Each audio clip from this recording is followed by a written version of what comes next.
Ang 14 anyos kabatanang babae nga gipatay o gagisod sa septic tank gilubong na. Adunay live update si Nico Sirino. Nico?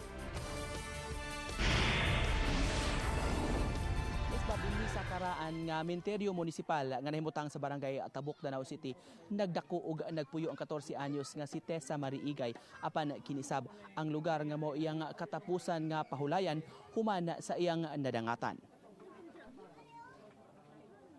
Mag-alas 2 karong hapon na gidala sa simbahan sa barangay Taytay sa Danau City ang patayng lawas sa 14 anyos nga dalagita alang kini sa pagpahigayon na sa Misa Requiem. Si Father Arnie Visitacion, ang kura paroko sa St. Peter the Apostle Parish sa Taytay, Danau, ang nagmisa uban sa mga kabanay nga mitambong sa Misa Requiem. Dunay laing duha pa ka mga patayng lawas nga dungan nga gimisahan kaganiha sa kura paroko sa wali sa pari.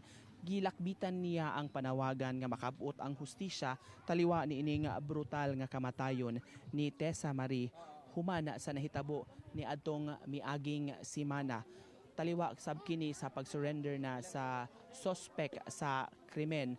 Mao nga nanawagan sab ang pari nga unta makabuot ang hustisya subay sab sa due process ug sa balaod dinhi sa nasod. Nahimong emosyonal ang mga kabanay sa pamilya sa biktima tungod sa iyang nahimutangan o gani tungod niini na nawagan sila og hingpit gyud nga hustisya alang sa nadangatan nga brutal kaayo nga pagpatay kang Tessa Marie sa septic tank sa Cogon Cruz Elementary School na napalgan ang patayng lawas sa dalagita nga na missing human sa pipila ka adlaw.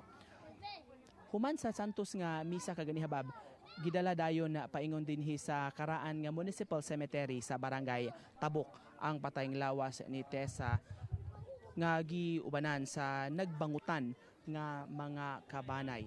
Apan nataud-tauran pa una nalubong ang patayng lawas ni Tessa gani mga alas 5:30 lang karong hapon pasok sa nicho ang iyang lungon tungod kay nalangan kini kay gipaabot pa sa amahan sa biktima nga mabalik diri ang duha ka igsuon ni Tessa Marie tungod kay kaganihang buntag gidala man ang iyang maguwang ug ang iyang manghod sa kapulisan tungod kay matud pakuhaan kini og statement sa kapulisan mauto nga nagdumili ang amahan nga malubong gyud kining iyang anak kun dili maabot dinhi ang duha ka igsuon. Mga past 5 na karong hapon nabalik dinhi sa Danau ang magsuon nga igay aron sab nga sila makapanamilit sa ilang mahal sa kinabuhi. Atong paminawon karon kining tipik sa pamahayag sa amahan ni Tessa. Kaya ang maguwang di gito musugot nga di siya makakita sa katapusan niyang kuasa yang manghod. Ito musugot. Ano kunong kidalaman sila sir? Wa sa kumangutan na sir kay wa man kita ko kay bawog kun saan nang inakuan. Pero nihangyo unta mo sir. Nihangyo lagi ta ko niya. Makuno pwede. Daga na minaw dito paghangyo na ako. Man pwede. Bisag ugma. Ugma na lang tato ba. Nya mo na wa pa na human na lang abot na lang ri wa pa man di na ako isod bahala kog man ako isod di pa man na sa sad.